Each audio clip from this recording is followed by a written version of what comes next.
Shalom Bapak Ibu, Saudara yang saya kasih dalam Tuhan. Mari kita beri apresiasi untuk rekan-rekan melayani kita pada hari ini.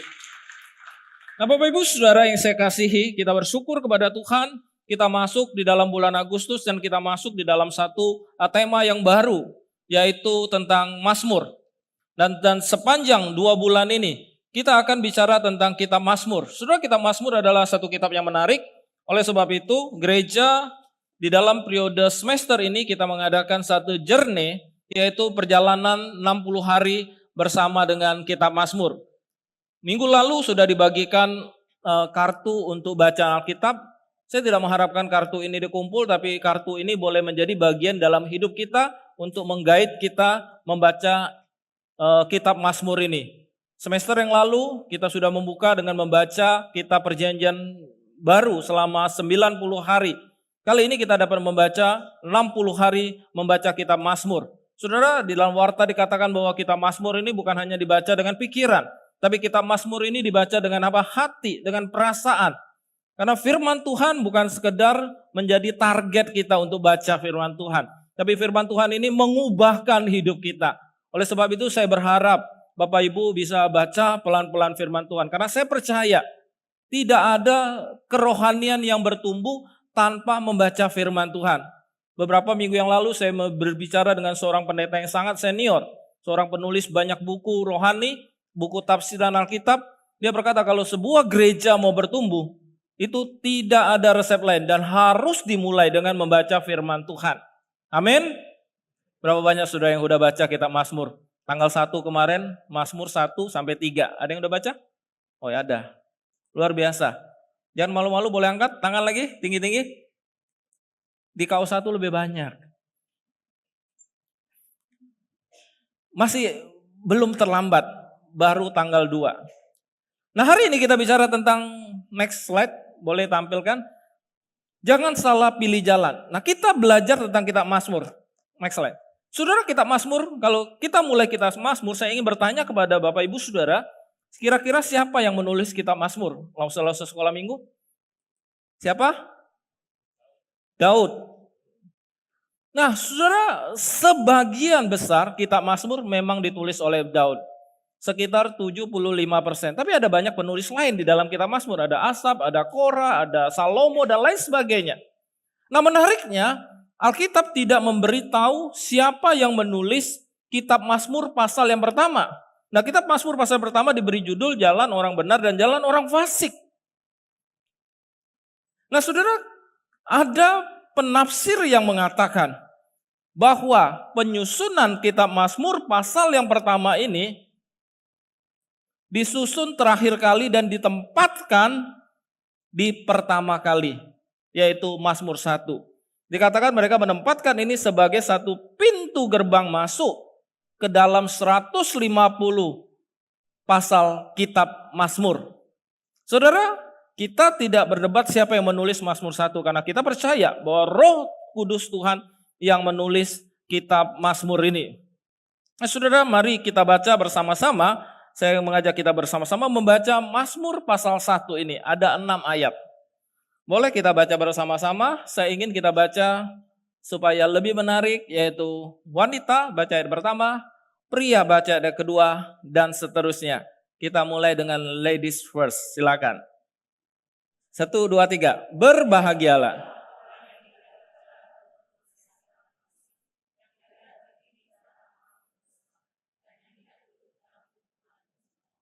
Tetapi yang kesukaannya ialah Taurat Tuhan, dan yang merenungkan Taurat itu siang dan malam.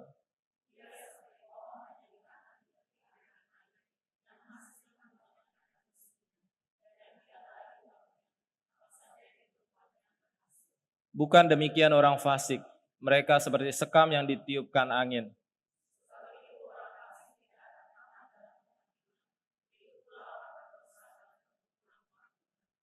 Sebab Tuhan mengenal jalan orang benar, tetapi jalan orang fasik menuju kebinasaan. Nah Bapak Ibu Saudara, saya akan mulai dengan bahwa hidup, next slide, adalah rangkaian sebuah pilihan. Mazmur ini memberi 2 pilihan, jalan orang fasik dan jalan orang benar. Penelitian mengatakan bahwa manusia setidaknya akan memutuskan rata-rata 35.000 keputusan setiap hari. Sebagian keputusan itu tentu tidak terlalu penting. Ya, contoh, pagi hari ini saudara bangun tidur dengan satu keputusan, saudara akan ngikutin alarm saudara atau saudara akan snooze. Kemudian setelah itu saudara akan memilih, saudara akan datang ibadah di kau 1, kau 2, kau 3 atau tidak beribadah. Itu pun juga sebuah pilihan. Saudara memilih akan memakai baju warna merah, warna hitam, merah putih, dan hari ini sudah terbukti pilihan saudara dan saudara pakai baju itu. Nah, setiap kita pasti akan menentukan setiap pilihan. Setelah pulang dari tempat ini, saudara akan makan di mana? Saudara bilang saudara makan mie, makan nasi. Saudara sebuah pilihan. Saudara mau pergi ke Aloy, saudara mau pergi ke Kopi 7, saudara mau pergi ke 88. Sebuah pilihan. Saudara pergi ke Aloy. Saudara memilih mau makan mie, mau makan bihun, mau makan bubur. Sebuah pilihan. Kemudian saudara memilih, saudara makan mie. Saudara harus memilih lagi ketika saudara makan mie di Aloy. Betul? Mau mie lurus, mie keriting, mie lebar. Sebuah pilihan. Saudara harus memilih lagi mau makannya pakai B2 yang dicincang-cincang atau yang warna merah. Saudara tidak habis sebuah pilihan. Jadi hidup itu penuh dengan pilihan. Tetapi ada banyak pilihan-pilihan itu yang tidak terlalu penting. Tetapi ada juga pilihan-pilihan yang menentukan arah hidup kita. Misalnya ketika kita memilih pasangan hidup kita. Memilih pekerjaan, memilih teman, memilih jurusan kuliah kita, memilih bagaimana cara kita membesarkan anak, memilih apakah kita mau mengampuni seseorang ataukah kita tetap menyimpan kepahitan di dalam hati kita. Nah, saudara, bagaimana kita memulai hari kita hari ini? Apakah kita memilih yang demikian? Tapi ada pilihan-pilihan yang jauh lebih penting, yaitu ketika kita memulai hari kita, apakah kita memulai dengan kesibukan kita? Atau kita memulai dengan firman Tuhan. Ini juga menjadi penting. Apakah setelah bangun tidur kita mulai dengan berdoa, membangun hubungan dengan Tuhan, ataukah kita sibuk dengan kegiatan? Apakah kita memilih setiap bangun tidur kita memilih dengan kekhawatiran? Hari ini apakah saya bisa menjalankan hari ini? Bagaimana bisnis saya hari ini? Mungkin apakah pelanggan saya akan datang, apakah customer saya akan banyak? Kemudian saudara memilih kekhawatiran. Atau saudara memilih Tuhan dan firman-Nya. Nah, saudara, hidup manusia itu penuh dengan pilihan. Oleh sebab itu Mazmur 1 ditempatkan sebagai pembukaan di dalam kitab Mazmur ini. Saudara, kitab Mazmur tidak dimulai dengan pujian. Tidak dimulai dengan nyanyian. Melainkan dimulai dengan satu keputusan untuk memilih jalan hidup. Nah, saudara tahu bahwa kitab Mazmur itu adalah kitab yang penuh dengan apa? Nyanyian, pujian, ratapan, penyembahan. Luar biasa. Ada banyak pujian, penyembahan yang lahir dari kitab Mazmur. Tapi kitab Mazmur tidak dimulai dengan semua itu. Tapi kitab Mazmur dimulai dengan sebuah keputusan. Nah, saudara, ketika kita mau pelajari kitab Mazmur 150 pasal ini, itu harus mulai dengan sebuah keputusan. Nah, saudara, yang menentukan hidup kita bukan hanya seberapa cepat kita berjalan, tapi ke arah mana kita berjalan. Nah, kitab Mazmur jelas memberikan kita pilihan. Jalan orang fasik, jalan orang benar. Tidak ada yang netral. Tidak ada pilihan setengah benar. Tidak ada pilihan sedikit fasik. Jadi firman Tuhan ini sangat jelas. Yang pertama kita perlu belajar. Pertama, bahwa kebahagiaan itu dimulai dari jalan yang kita pilih. Di sini di ayat pertama dikatakan berbahagialah. Sudah dikatakan apa? Berbahagialah orang yang tidak berjalan menurut nasihat orang fasik. Nah, saudara, kata berbahagia ini bukan berarti happy atau senang gitu ya. Nah, saudara, bukan berarti suasana hati sedang baik. Nah, kata bahagia ini bukan berarti kita bahagia ketika ada sesuatu yang menyenangkan hati kita. Kemarin kita sama-sama merayakan ulang tahun Ibu Ernawan gitu ya. Wah, rame-rame kita nih ibu-ibu nih, senang, bahagia. Kenapa kita bahagia? Karena bisa kumpul sama teman-teman, bisa ketawa, bisa makan enak gitu ya. Kita bahagia. Tapi setelah pulang dari rumah, kita kembali tidak bahagia. Karena muncul lagi perasaan yang sama. Nah, saudara, bahagia itu bukan sesaat, saudara. Bukan ditentukan oleh perasaan, situasi. Hari ini saya melihat muka-muka saudara itu tersenyum semua karena baru gajian gitu ya. bahagia. Tapi lewat tanggal 15, saudara mulai cemas, saudara.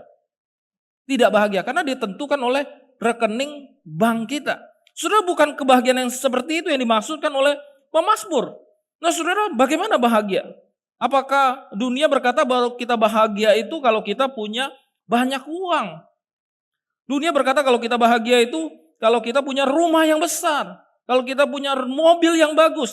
Tapi Alkitab berkata bahwa kata berbahagialah ini artinya diberkatilah.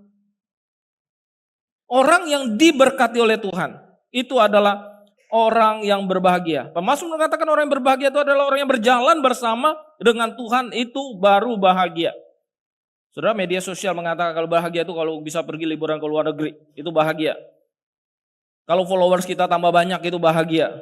Tapi Tuhan berkata, berkat yang sejati bukan berasal dari apa yang terjadi di sekeliling kita, tapi berasal dari hubungan kita dengan Tuhan, Sang Pemberi berkat itu. Saudara, menarik sekali. Mazmur dimulai dengan kata tidak, saudara. Dikatakan apa? Berbahagialah orang yang tidak berjalan. Dikatakan berbahagialah orang yang tidak berjalan, orang yang tidak berjalan menurut apa? Nasihat orang fasik, saudara. Nah, saudara, kenapa dimulai dengan kata tidak? Karena sebelum memenuhi hidup kita dengan yang benar, Tuhan ingin meminta kita meninggalkan yang salah. Saudara, kadang-kadang Tuhan berkata tidak.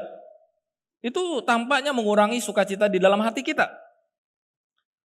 Tapi sebenarnya Tuhan tidak ingin kita kehilangan sukacita yang sejati. Saya tidak tahu berapa banyak di antara saudara yang pernah di dalam hidup saudara, tiba-tiba Tuhan berkata tidak. Rencana saudara tidak berhasil, kehidupan saudara tidak berhasil, pendidikan saudara tidak berhasil, bisnis saudara tidak berhasil, lalu saudara mungkin kecewa kepada Tuhan. Tapi tidak, itu bukan berarti Tuhan akan menghancurkan hidup kita. Tapi mungkin Tuhan akan memberikan yang jauh lebih baik dari hal itu. So, saya punya banyak pengalaman kata tidak dalam hidup saya. Terutama yang saya paling ingat sekali, yang paling berkesan, yaitu ketika saya mau praktek pelayanan 1 tahun setelah selesai sekolah teologi. Saudara, saya tamat sekolah teologi, kemudian saya berharap saya bisa balik ke GMI Bethlehem di Palembang untuk praktek 1 tahun. Bukankah itu menjadi tradisi yang biasa kalau seorang anak yang dibeasiswain, apalagi dibeasiswain oleh gereja setempat, pasti rektor akan memberikan kita bisa kembali ke gereja tujuan kita untuk melayani praktek 1 tahun. Dan saya bicara sama rektor pada waktu itu, Pak, saya katakan saya ingin pelayanan kembali ke tempat asal saya, praktek 1 tahun. Karena saya punya keluarga di sana, karena kebetulan mama saya sakit, sudah ada alasan yang logis. Dan saya membungkus dengan kata-kata gereja meminta. Saya ingat saya telepon majelis, saya bilang tolong buat surat minta saya pelayanan praktek di Palembang. Segala upaya saya lakukan, saudara, demi saya mendapatkan pelayanan seperti itu. Dan itu hal yang wajar, normal, saudara. Dan saya tahu bisa. Tapi setelah mendekati pengumuman, ternyata rektor berkata kepada saya tidak menempatkan kamu di Palembang. Saya akan tempatkan kamu di sebuah gereja di Jakarta dan bukan gereja Metodis. Saudara, saya merasa kaget sekali. Saya harus adaptasi dengan situasi yang baru. Saya tidak tahu bagaimana gereja dan sinode yang berbeda dengan saya. Saya kecewa, terus terang, saudara. Tapi setelah melalui satu fase, saya merasa bersyukur kepada Tuhan. Karena ternyata dengan kata tidak dari Tuhan, Tuhan sedang memproses perjalanan pelayanan saya. Dan kemudian ada banyak kata tidak yang lain. Yang membuat saya itu bertumbuh dalam iman kepada Tuhan. Terkegantungan kepada Tuhan. Nah, Bapak Ibu Saudara, maka kalimat ini dimulai dengan kata tidak, bukan mengurangi sukacita di dalam hidup kita. Tapi Tuhan ingin kita tidak kehilangan sukacita yang sejati. Mazmur 1 memulai dengan kata tidak berjalan, tidak berdiri, tidak duduk. Ini satu gambaran yang sangat indah. Saudara, dosa tidak pernah datang sekaligus. Saudara, awalnya mungkin hanya lewat, saudara, berjalan lewat. Nah, saudara, kalau berjalan kan bisa, kalau ibu-ibu, cobalah ibu-ibu ya. Kalau suami-suami kan khawatir kalau ibu-ibu udah jalan di mall kan. Kalau masih berjalan lurus kan, jalan terus kan kita masih tenang kan. Tapi coba ibu-ibu kalau udah berdiri, lihat satu produk. Suami-suami mulai khawatir kan. Apa yang akan terjadi? Kemudian duduk, ngobrol sama pelayan seperti itu.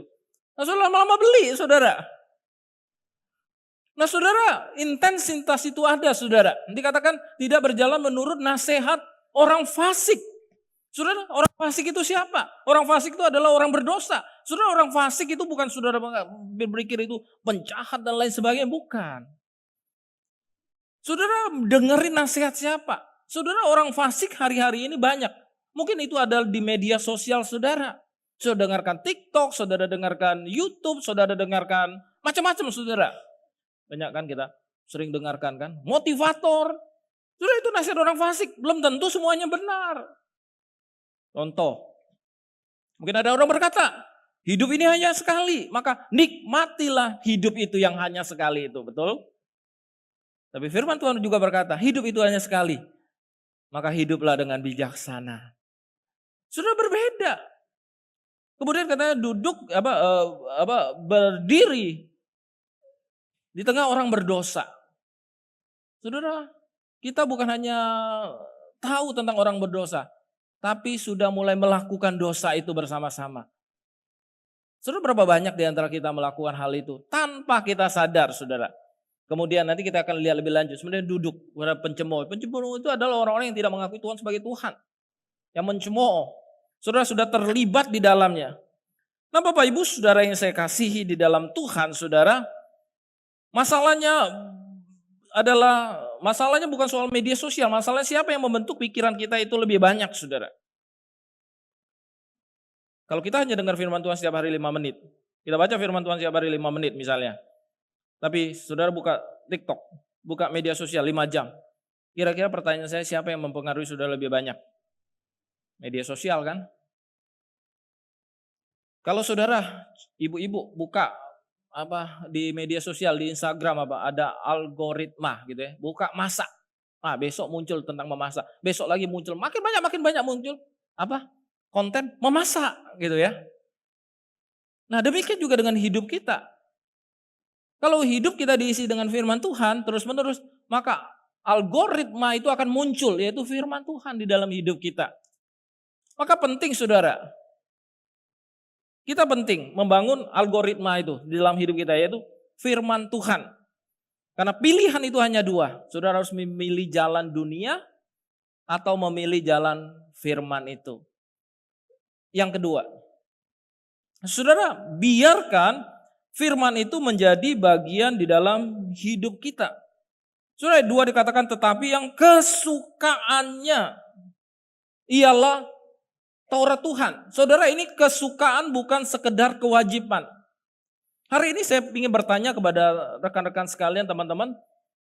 Kira-kira kita datang gereja ini suka atau kewajiban? Banyak kan orang ngomong kan datang gereja lah. Kita orang Kristen wajib datang gereja. Tapi pertanyaannya suka enggak? Baca Alkitab lah.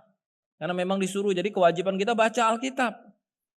Tapi suka enggak? Saudara, suka sama wajib itu beda. Saudara, Tuhan tidak melarang kesukaan ya. Saudara boleh suka. Pak Jimmy suka basket. Siapa lagi? Ada yang suka badminton. Ada yang suka padel. Boleh kita suka. Ada yang suka baca buku. Silakan. Tuhan tidak melarang kesukaan. Tetapi apakah pertanyaan saudara juga suka terhadap firman Tuhan? Saudara, suka itu beda ya. Anak-anak muda gitu. Kalau kalian dapat WhatsApp dari pacar, saudara terpaksa enggak baca. Aduh, ini WhatsApp lagi nih, kewajiban saya baca. Enggak kan? Saudara suka. Wah, cepet-cepet baca. Cepet-cepet dibales, saudara. Nah, saudara, itu kesukaan. Nah, bagaimana kita dengan firman Tuhan? Apakah firman Tuhan itu menjadi kesukaan kita? Kalau firman Tuhan itu menjadi kesukaan kita, Alkitab berkata, maka kita akan merenungkannya siang dan malam. Saudara, bukan berarti firman Tuhan itu terus kita baca siang malam bawa Alkitab. Taruh di kepala kita. jalan kemana, jalan kemana. Bukan saudara. Jadi firman Tuhan itu apa? Menjadi bagian di dalam hidup kita, way of life. Menjadi gaya hidup kita. Justru apa yang kita pikirkan, bagaimana kita membuat keputusan bisnis, bagaimana kita membuat keputusan untuk keluarga kita, bagaimana kita membuat keputusan untuk studi kita, itu dipengaruhi dengan firman Tuhan. Nah, saudara, anak saya Tea kan sering balik ke Palembang. Nah, kadang-kadang kedua anak saya balik nih, mereka tuh sambil just tip, saudara just tip ya. Wah, ini tidak mau rugi, pokoknya just tip, pulang pergi harus ada just tip. Disebar just tip. Dan ini algoritma juga ada, pas just tip orang pasti hubungi gitu ya. Nah, tahukah saudara, just tip apa yang paling populer? Ada yang just tip alat-alat motor, baju, macam-macam saudara ya. Tapi yang paling banyak itu just tipnya apa? Rokok. 10 just tip rokok, 1 just tip barang yang normal, vape atau apa ya. Nah saudara, bagaimana pikiran kita itu bisa dipengaruhi dengan firman Tuhan saudara. Kita merenungkan firman Tuhan siang dan malam ketika just tip, wah ini cuan. Jadi kami berusaha menanamkan nilai kepada mereka. Aduh, daripada ada, ini bolehlah ya. Oh, tidak bisa, saya bilang kan. Ya, kita tidak punya nilai untuk melakukan hal itu, walaupun juga tidak masalah. Tapi kita punya nilai.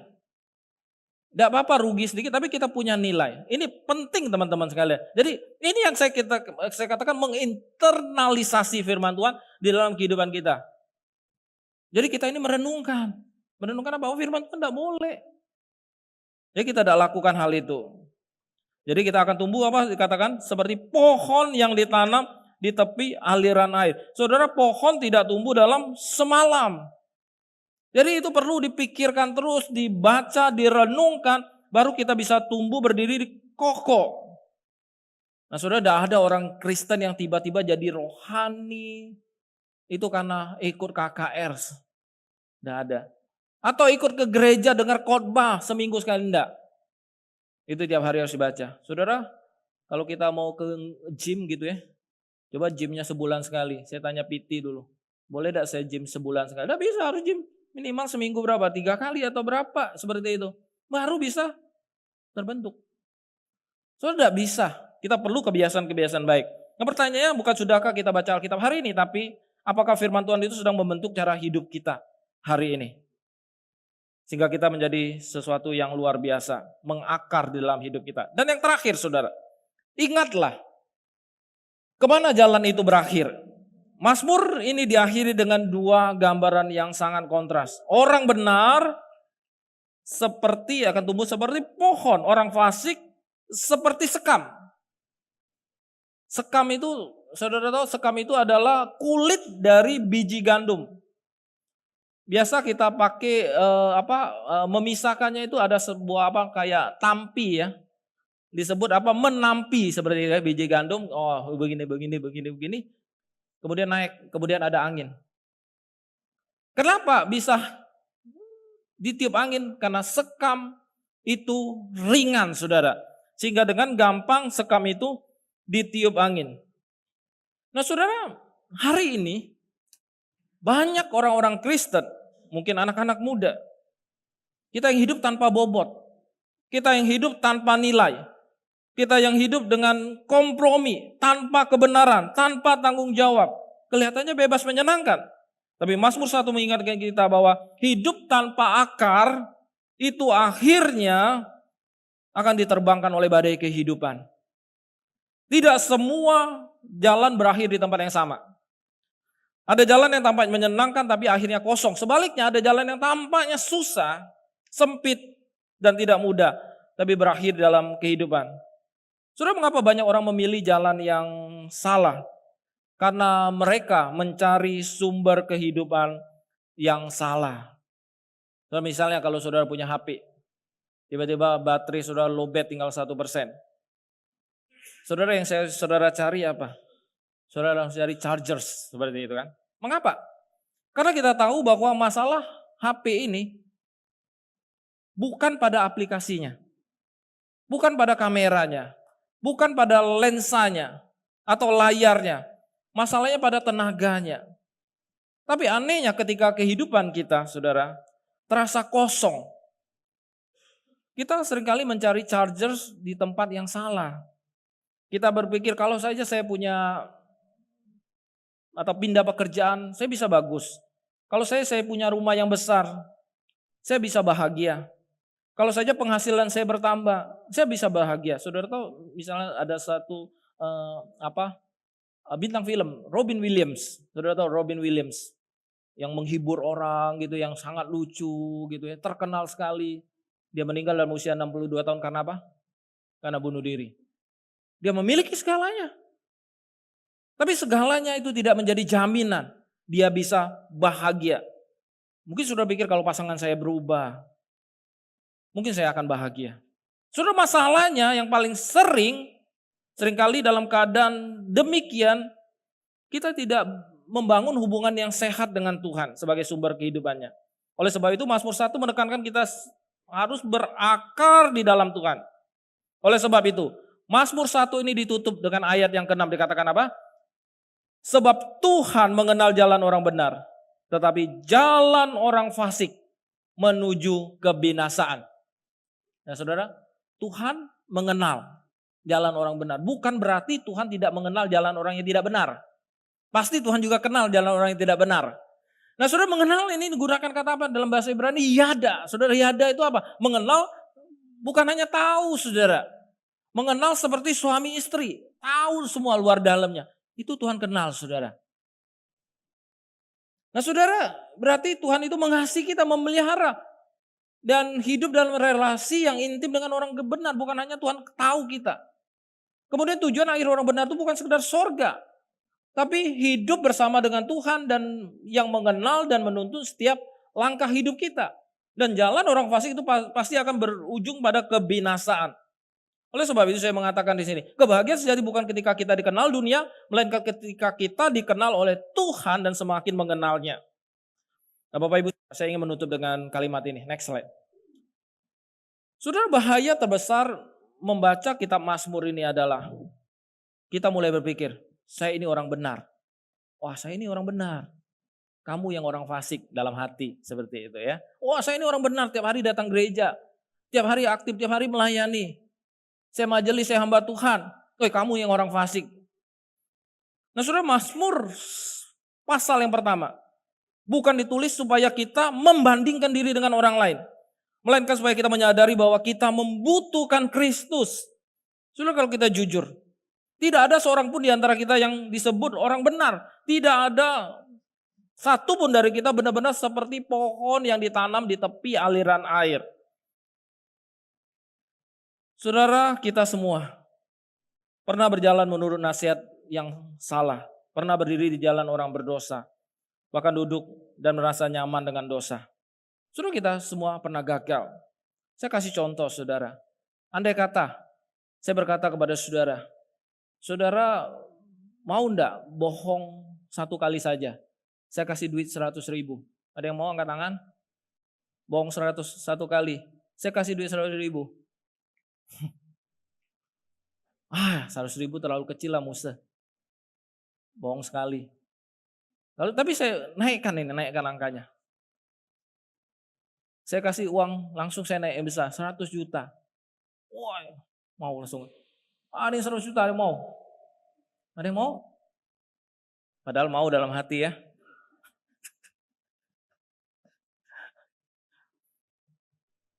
$10 miliar. Cepat-cepat angkat tangan. 10 miliar bisa dipakai untuk bangun gereja. Upper room masih belum lunas. Upper room. Gereja besar kita masih belum lunas. Mau buka pos pelayanan lagi, mau beli tanah.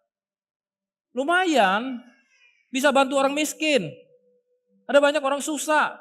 Kita bisa bantu dengan uang 10 miliar itu, ada banyak hal yang bisa kita pakai. Bapak Ibu Saudara. Saya punya satu kelompok pria yang saya sedang ikuti. Ada seorang hamba Tuhan, kami kelompoknya hamba Tuhan ya, dari sebuah gereja ya. Hamba Tuhan ini berkata, dia cerita dalam kelompok pria kami. Dia cerita demikian, saya pernah ngomong sama jemaat katanya demikian. Andai kata kita punya satu pil yang bisa membuat kita tidak bisa bohong lagi. Kira-kira Bapak Ibu Saudara mau tidak minum satu pil ini yang membuat Bapak Ibu tidak bisa bohong lagi? Mau tidak? Ada yang berani minum pil ini? Wah, janganlah. Saya belum bisa. Saya masih mau bisnis. Saya masih mau hidup. Saudara, tidak ada seorang pun yang benar. Saudara, Mazmur 1 ini bukan menunjuk bahwa kita orang benar, dia orang fasik. Mazmur 1 ini menunjuk bahwa kita semua pada akhirnya gagal. Saudara, ada satu pribadi yang berhasil, yaitu Yesus, sang orang benar sejati. Kita semua pernah pilih jalan yang salah. Tapi hanya Yesus yang sempurna, yang mengasihi, yang taat kepada firman. Saudara, kalau Yesus tidak taat kepada firman, dia tidak akan naik di atas kayu salib. Mati bagi saudara dan saya. Kalau Yesus boleh memilih, dia tidak akan memilih mati dengan cara yang sangat menyedihkan. Dia akan memilih mati dalam umur yang panjang. Mati di rumah sakit. Tapi dia memilih mati di atas kayu salib dalam usia 33,5 tahun. Yang masih sangat muda. Kalau boleh dipilih bolehlah 80 tahun. Tapi dia menjadi seorang pemimpin yang mati sangat muda. Karena dia mengasihi saudara dan saya. Dia mentaati firman dari Sang Bapa di sorga. Saudara, hari ini mari kita belajar untuk taat kepada Tuhan. Karena hanya dia yang menjadi orang benar yang sejati itu. Oleh sebab itu, Mazmur 1 tidak berkata jadilah orang baik. Tapi Mazmur 1 mengundang kita tinggal di dalam Kristus. Dikatakan barang siapa tinggal di dalam aku. Bukan karena kita sempurna. Bukan karena kita baik. Tapi kita tinggal di dalam Kristus. Kita dianggap benar. Dan dikatakan ia akan berbuah banyak. Saudara, jangan salah pilih jalan. Besok ketika saudara bangun tidur, mulailah dengan pilihan yang benar. Datang kepada Tuhan, doa, baca Alkitab. Dan Tuhan akan menyertai sepanjang hidup saudara. Kita dudukkan kepala.